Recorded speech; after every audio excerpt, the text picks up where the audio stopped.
Halo para penonton YouTube semua yang sudah lama tidak menonton TV, kembali lagi dengan co-host kalian yang paling ganteng rupawan, Kata Muji tentunya. Kali ini kayaknya kita nggak facecam dulu karena ada beberapa kesalahan teknis. Nah, kali ini saya ingin berbagi cerita pengalaman dongeng mistis dari salah satu sahabat dongeng mistis kita yang bernama Mbak Maya.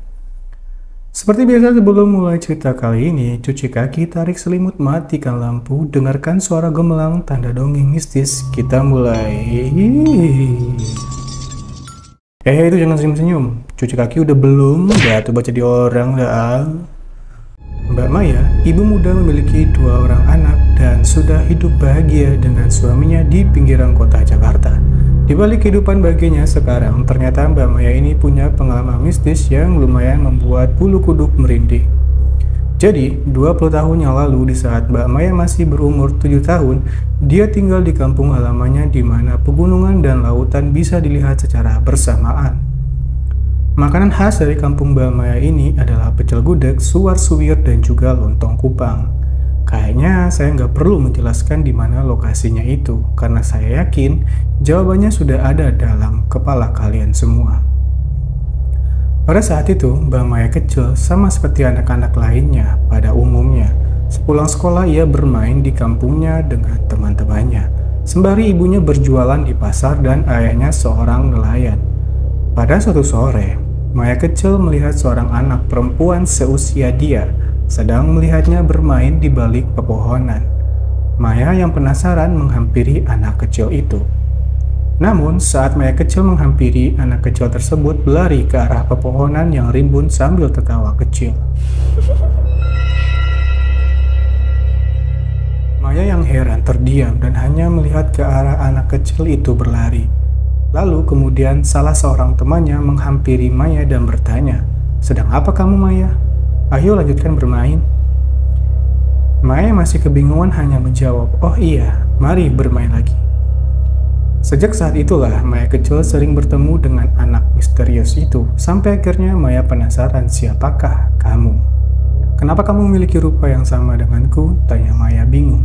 Anak kecil misterius itu menjawab, "Aku adalah kamu dari tempat yang berbeda. Kita sama-sama Maya."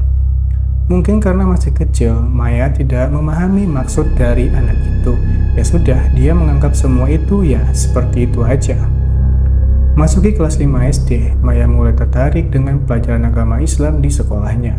Dan dia pun mulai menerapkan dalam kehidupan sehari-harinya. Sejak saat itu, ia tidak pernah bertemu dengan anak kecil yang mirip dengannya itu. Tapi Maya hanya berpikir, ya sudahlah, mungkin dia sudah pindah rumah atau bagaimana, gitu. Selepas lulus SD, Maya meminta dimasukkan ke dalam pondok pesantren dan menjalani pendidikan agama selama 3 tahun di sana. Setelah lulusannya dari pondok, keretakan rumah tangga dari orang tua Maya tidak dapat dihindari.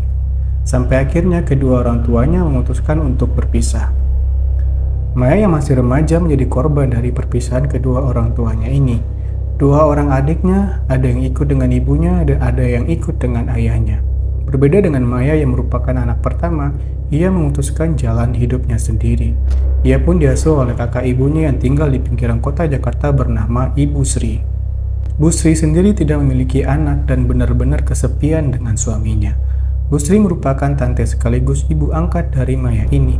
Ia dan suaminya merupakan pasangan suami istri yang taat agama dan memiliki pemikiran terbuka dengan dunia luas. Namun sayangnya, sejak pindah ke kota, sifat kalem Maya selama ini berubah karena pergaulan kota yang cukup bebas. Yang selama ini ia rajin ibadah sampai akhirnya meninggalkan semua ilmu agama yang ia dapati selama di pondok pesantren.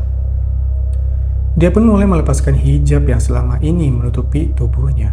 Sebenarnya, Pak Dedi, begitu panggilan dari suami Bu Sri ini, sempat berkali-kali menegur Bu Sri dengan Maya. Namun, Pak Dedi tidak langsung menegur Maya, hanya melalui istrinya sekaligus tante dari Maya ini, karena Pak Dedi tahu betul tata krama agar tidak adanya salah paham dalam keluarga mereka. Namun karena rasa sayang dan rindu dengan kehadiran sosok anak dalam keluarganya, Bu Sri dan Pak Dedi hanya dapat mengurut dada semata. Sampai di suatu ketika saat Maya di kelas 3 SMA, sosok anak kecil dulu yang sempat bertemu dengannya kembali hadir dengan penampilannya sama dengannya. Maya yang lupa dengan sosok itu sempat takut dan meyakini dirinya mungkin ini pengaruh alkohol yang sedang ia minum. Namun sosok itu semakin nyata setiap hari dalam hidupnya. Dan sosok itu meyakini Maya sebagai jin pendamping dia atau sebutan lainnya, Qorin. Seiring berjalannya waktu, Maya sudah terbiasa dengan keadaannya itu.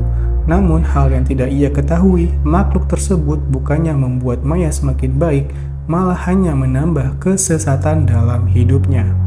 Sampai akhirnya makhluk itu bisa menguasai raga milik Maya ini. Ia sering kerasukan, melakukan hal-hal aneh yang berbahaya, sampai didapati makan daging ayam mentah yang ada di kulkas tantenya itu. Tentu saja kelakuan Maya yang akhir-akhir ini menjadi aneh membuat Pak Didi dan Bu Sri ketakutan. Tapi karena cinta dan kasih sayang kedua pasangan ini tetap merangkul Maya dan mengingatkannya untuk kembali sholat dan kembali ke ajaran Islam yang semestinya. Maya yang berangsur-angsur pulih dan sadar mengikuti arahan dari tantenya ini.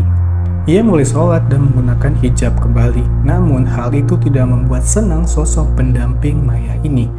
Sosok itu mulai lebih agresif mengganggu keluarga kecil ini.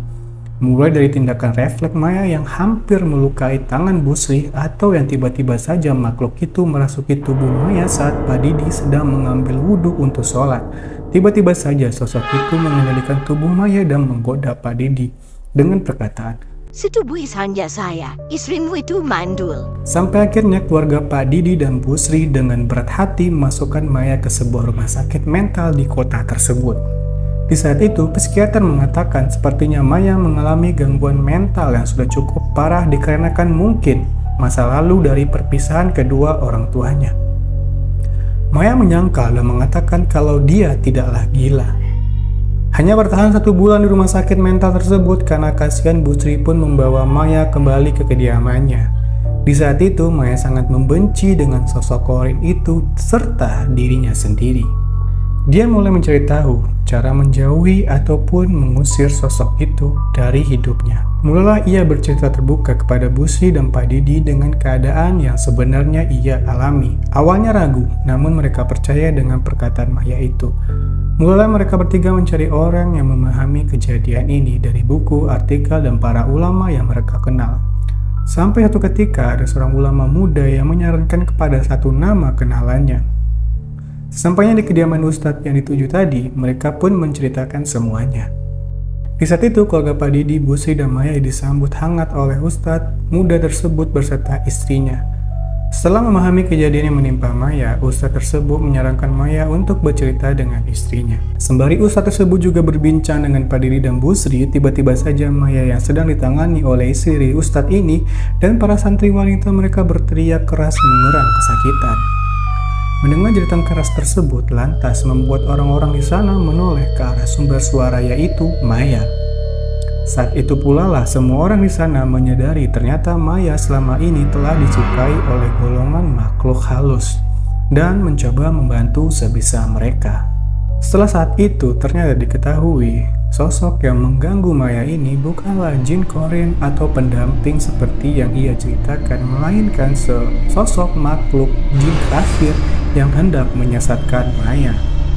Karena dari beberapa cerita yang mengatakan kalau jin Qorin itu tidak bisa dilihat oleh manusia, ataupun jin Qorin yang ada mendampingin jin-jin pun tidak bisa melihat Qorinnya sendiri. Dengan asumsi tersebut, mereka semua yakin kalau makhluk yang mengganggu Maya ini merupakan jin kafir yang hendak menyesatkan Maya. Tapi sayangnya Mbak Maya enggan menceritakan kejadian lanjut setelah itu kepada saya. Beliau hanya mengatakan setelah kejadian itu saya semakin yakin dengan kepercayaan saya dan mendekatkan diri kepada Rob saya. Sampai sekarang sudah berusia 31 tahun, dia sudah hidup bahagia dengan keluarga kecilnya sendiri. Bagaimana sobat-sobat dongeng mistis sekalian dengan cerita dari Mbak Maya kali ini? Pelajaran apa yang bisa kita petik dari pengalaman pahit Mbak Maya ini? Jika kalian menyukai berbagi pengalaman seperti ini, jangan lupa untuk subscribe, like, bagikan video ini ke media sosial kalian masing-masing. Kalian boleh percaya dan berhak juga untuk menyangkal kebenaran cerita ini. Namun sekali lagi, jika kalian memiliki pengalaman serupa dengan Mbak Maya ini dan ingin berbagi dengan saya, silahkan temukan saya baik di Instagram, Facebook, TikTok, atau kirimkan komentar kalian. Saya Kata Muji mohon undur diri, see you next video, bye-bye.